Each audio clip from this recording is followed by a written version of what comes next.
She can snub subpoenas, but she can't snub search warrants. So all they have to do is open an investigation, and all the subpoenas turn into search warrants.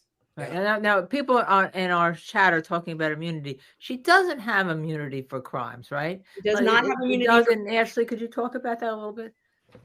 Yeah, Doug can talk about civil immunity probably. If she has 1983 immunity. Well, does she? Oh, yeah, I guess she does.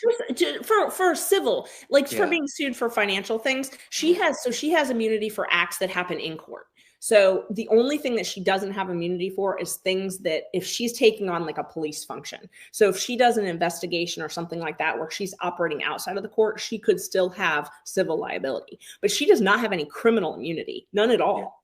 Yeah, so let's make it clear. I do not do 1983 actually. Okay. So you need to go to John Merchant if you want any of that work done. And I'm repeating what John has told me. And that's Civil Rights Act 1983, not the year. That's the yeah. So we just we tend to have these lingos. It's 42 United States Code 1983. It's the Civil Rights Act, and essentially it's what law enforcement officers, if you were going to sue a law enforcement officer for any type of they break someone's arm, they kill someone in custody, anything like that. That's Rodney King. Yes. Rodney King case, perfect example of where they had criminal and then they had the civil rights violations. Yeah. George Floyd in the federal court. I mean, that type of thing. Sure. People are aware of that. So 1983 is for getting money or what we call injunctive relief, which is where a court says you can't keep doing something. So like, if what they did with, a detainee, if they're using a chokehold and they don't think they should be able to use a chokehold anymore, then 1983 can force that change.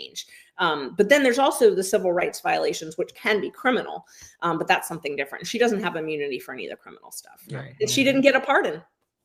No. I was looking in the last little list there. Yeah, that would have been something. She as many trips as she made to DC for fundraisers, she did not manage to. They did not. I mean, I was like, wow, they didn't even want to touch that. They were like, "We're leaving you out to dry." She was waiting by the phone. Come on. Yeah, I know. I saw that discussed today in X formal Twitter about she didn't get a pardon. She must have been waiting for it. She didn't get a pardon. Yeah, you're right. And as a matter of fact, the Senate, one of the things your Senate is investigating, or your legislature is investigating, is whether or not she went to Washington, right? To try to go after now President Trump. Oh my goodness, what a tangled web this has become. She sent three, I have the receipts. She sent 3 attorneys and 1 investigator to DC.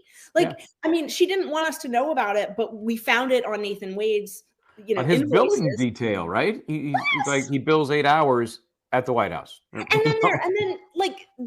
Nathan Wade, he goes, I don't know if you read his transcript when he testified in front of Congress. This just blows my mind. But he said he couldn't remember who he went there with. Oh, I missed that. Excuse me. Here's my I don't have my I left it in the other room. Here's my iPhone. Travel to court. Yeah. Are you kidding? You literally, the most important case of your life, and you're traveling to Washington, D.C. to meet with a congressional committee about the most important case of your life, and you don't freaking remember who you traveled with? Are you kidding me? He's got a lot going on, Ashley. Come on. He has things happening. You can't remember do we details? Need to alert the bar that you need a competency evaluation? What in the world? How do you not remember that? That's insane to me. Doug has had it easy. He's been spending the last year and a half with the same people every single day. So even if you can say, where were you? I miss my little family from the YSL. That's the only bad thing. I miss my family from the YSL case.